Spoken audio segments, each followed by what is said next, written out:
할렐루야. 1월 15일 금요일 아침입니다. 오늘 하루도 이 말씀을 통해서 예수님을 닮아갈 수 있는 은혜가 우리 모두에게 있길 진심으로 축복합니다. 오늘 다 함께 나눌 말씀은 마태복음 2장 13절에서 23절까지의 말씀입니다. 마태복음 2장 13절에서 23절까지의 말씀 다 함께 읽겠습니다. 그들이 떠난 후에 주의 사자가 요셉에게 현몽하여 이르되 헤롯이 아기를 찾아 죽이려 하니 일어나 아기와 그의 어머니를 데리고 애굽으로 피하여 내가 내게 이르기까지 거기 있으라 하시니 요셉이 일어나서 밤에 아기와 그의 어머니를 데리고 애굽으로 떠나가 헤롯이 죽기까지 거기 있었으니 이는 주께서 선지자를 통하여 말씀하신 바 애굽으로부터 내 아들을 불렀다 함을 이루려 하심이라. 이에 헤롯이 박사들에게 속은 줄 알고 심히 노하여 사람을 보내어 베들레헴과 그 모든 지경 안에 있는 사내 아이를 박사들에게 자세히 알아본 그때를 기준하여 2살부터 그 아래로 다 죽이니 이에 선지자 예레미야를 통하여 말씀하신 바 라마에서 슬퍼하며 크게 통곡하는 소리가 들리니 라헬이 그 자식을 위하여 애곡하는 것이라. 그가 자식이 없으므로 위로받기를 거절하였도다 함이 이루어졌느니라. 헤롯이 죽은 후에 주의 사자가 애굽에서 요셉에게 현몽하여 이르되 일어나 아기와 그의 어머니를 데리고 이스라엘 땅으로 가라. 아기의 목숨을 찾던 자들이 죽었느니라 하시니 요셉이 일어나 아기와 그의 어머니를 데리고 이스라엘 땅으로 들어가니라. 그러나 아켈라오가 그의 아버지 헤롯을 이어 유대의 임금됨을 듣고 거기로 가기를 무서워하더니 꿈에 지시하심을 받아 갈릴리 지방으로 떠나가 나사렛이라는 동네에 가서 사니 이는 선지자로 하신 말씀에 나사렛 사람이라 칭하리라 하심을 이루려 함이러라. 아멘. 저희가 계속해서 마태복음의 첫 부분 예수님의 출생에 관한 이야기를 보고 있습니다. 이 이야기를 모르시는 분은 거의 없으리라 생각됩니다. 그럼에도 불구하고 이 이야기를 우리는 더욱더 풍성하게 읽을 수 있습니다. 혹시 이 이야기를 읽으면서 구약의 한 이야기가 떠오르신 분이 계십니까? 그렇다면은 상당히 잘하신 겁니다. 많은 학자들은 이 이야기를 보면서 구약의 한 이야기와 이렇게 연결을 시킵니다. 실제로 본문을 살펴보면 쓴 단어나 표현들이 구약의 한 이야기를 의도적으로 연상시키게 만드는 어떤 역할을 하고 있습니다. 그 이야기는 바로 출애굽 이야기입니다. 좀 더 자세하게 말하면 모세에 관한 이야기입니다. 여러분 다들 출애굽기 첫 번째 내용을 보면 기억하십니까? 이스라엘 백성이 이집트에 들어간 이후에 백성들이 너무나 많아집니다. 시간이 지나면서 많아지고 이 이스라엘 백성들이 많아지니까 파라오가 그것에 대해서 위기감을 느낍니다. 그에 대해서 파라오는 지시를 하죠. 태어나는 모든 히브리 사내 아이를 다 죽여라. 하지만 그 가운데에서 누가 태어나게 됩니까? 모세라는 인물이 태어나게 됩니다. 여러 가지 우여곡절을 겪습니다. 이스라엘 백성을 도와주려고 하다가 이집트 사람을 죽이기도 하고 40년간 광야 생활을 하기도 하고, 하지만 그때의 파라오가 죽고 난 다음에 다시금 이집트로 돌아와서 결국에는 그 이스라엘 백성들을 데리고 출애굽시키는 것, 이집트를 떠나게 되는 것이 바로 출애굽기의 전반부 내용입니다. 그 이야기와 오늘의 본문의 이야기가 상당히 유사하다고 할 수 있습니다.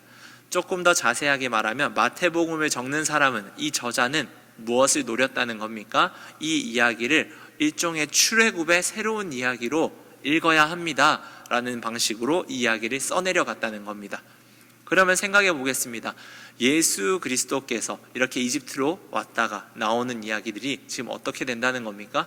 이스라엘 백성의 구원 역사, 이집트로부터 나와서 광야를 지나서 가나안에 가기까지 이스라엘의 구원 역사가 지금 누구를 통해서 이루어진다는 겁니까? 예수님을 통해서 이루어지고 있다는 이야기를 하고 싶은 겁니다. 이전에는 하나의 통틀은 어떤 백성을 전체를 칭했다면, 물론 모세라는 지도자가 있었지만 이스라엘 백성의 어떤 구원을 위해서 하나님께서 그들을 광야를 인도하시고 이스라엘 백성을 가나안까지 인도하신 그 하나님을 기억한다면, 여기서는 이제 예수 그리스도를 보게 한다는 겁니다. 실제로 마태복음의 뒷이야기를 보면은 이제 예수님께서 이스라엘 백성이 광야에서 겪었던 어떤 일들까지 몸소 겪으시는 이야기들이 이제 뒤에 나타납니다. 그것이 바로 예수님께서 40일 동안 광야에서 금식하시고 시험 받으시는 내용, 그 내용이 이스라엘 백성의 광야 생활과 이어지는 내용입니다. 지금 저자는 계속해서 말하고 싶은 겁니다. 이 예수님께서 바로 우리에게 온전한 출애굽을 이끌어 주신 분이다 이야기를 하고 있습니다. 과거의 출애굽들을 보면 어떻습니까? 하나님께서 신실하게 이끄시지만 계속해서 그 약속들이 무마되거나 계속 변하게 됩니다. 무엇 때문에요? 인간의 악함 때문이었습니다. 우리의 연약함 때문에, 우리의 반역하고 싶은 마음, 이집트로 돌아가고 싶은 마음, 이런 마음들 때문에 하나님의 구원 역사가 조금씩 지연되거나 어떻게 보면 새로운 사람을 세우는 방식으로 이루어집니다. 뿐만이 아닙니다. 이스라엘 백성은 출애굽이라는 걸 상당히 좋아했고, 바벨론에서 포로를 유배 생활을 한 다음에 다시 이스라엘 예루살렘으로 돌아올 때 이 백성들은 우리가 새로운 출애굽을 한다, 이렇게 생각을 했습니다. 그래서 이사야 40장, 이사야와 같은 말씀들을 보면은 이 백성들이 다시 출애굽을 하는구나, 이런 생각으로 본문을 바라보실 수 있습니다. 하지만 이 공동체도 어떻게 되었을까요? 출애굽을 다시 한 공동체였지만 예루살렘에 돌아온 뒤에 다시 수많은 문제들이 생겼습니다. 사람이란 연약할 수밖에 없는 존재였던 것이죠. 하지만 오늘의 본문은 이야기를 하는 거예요. 예수 그리스도라는 분이 나셨는데, 이분이 메시아며 그리스도로 나셨는데, 우리가 이분이 진정한 메시아임을 어떻게 할 수 있느냐? 이 모든 백성을, 인류를 대신하여서 출애굽을 완성시키신 분이 바로 예수님이시다. 오늘의 본문은 이야기하고 있는 겁니다. 우리 인간 지도자들을 통해서, 이스라엘 백성들을 통해서 출애굽을 했을 때에는 물론 놀라운 구원 역사였지만 그 가운데 실패가 있었고 다시 연약한 모습들이 드러났다. 하지만 직접 그리스도께서 오셔서 이집트로 가시고, 그곳으로부터 이집트를 다시 나오시며 광야까지 가시며 이스라엘 백성들이 걸었던 그 길을 하나하나 동일하게 걸으시며 그 완전한 길을 만드시는 분이 바로 예수 그리스도이시다. 오늘의 본문을 이야기하고 있습니다. 사랑하는 광장교회 성도 여러분, 우리 예수 그리스도께서 어떤 분이신지 기억해야 합니다. 그분은 이스라엘 백성들이 걸었던 그 모든 길, 실패와 많은 좌절들이 있었지만 예수님께서는 그 길을 똑같이 하나하나 걸으시면서 그 길을 완성시키는 분이십니다. 이전의 출애굽들을 넘어서 온전한 출애굽, 완전한 출애굽, 인간의 모든 죄성들, 이 모든 인류를 구원하기 위해서 이집트로부터 나오신 분이 우리 예수 그리스도시라는 것을 기억하시길 바랍니다. 우리가 그 가운데 한 가지 기억해야 할 것이 있습니다. 22절과 23절 말씀을 다 함께 읽어보겠습니다. 시작. 그러나 아켈라오가 그의 아버지 헤롯을 이어 유대의 임금됨을 듣고 거기로 가기를 무서워하더니 꿈에 지시하심을 받아 갈릴리 지방으로 떠나가 나사렛이란 동네에 가서 사니 이는 선지자로 하신 말씀에 나사렛 사람이라 칭하리라 하심을 이루려 함이려라. 아멘. 우리 예수 그리스도, 온전하신 어떤 하나님께서 출애굽을 하는 과정 가운데 그 옆에는 누가 있습니까? 지금 요셉이라는 아버지가 있습니다. 참 흥미로운 것은 이 예수님의 완벽한 출애굽 과정 속에 무엇이 드러나냐면 인간의 연약함이 드러납니다. 지금 이스라엘 땅으로 요셉이 돌아가는 가운데 무엇을 느꼈습니까? 무서움을 느꼈다고 합니다.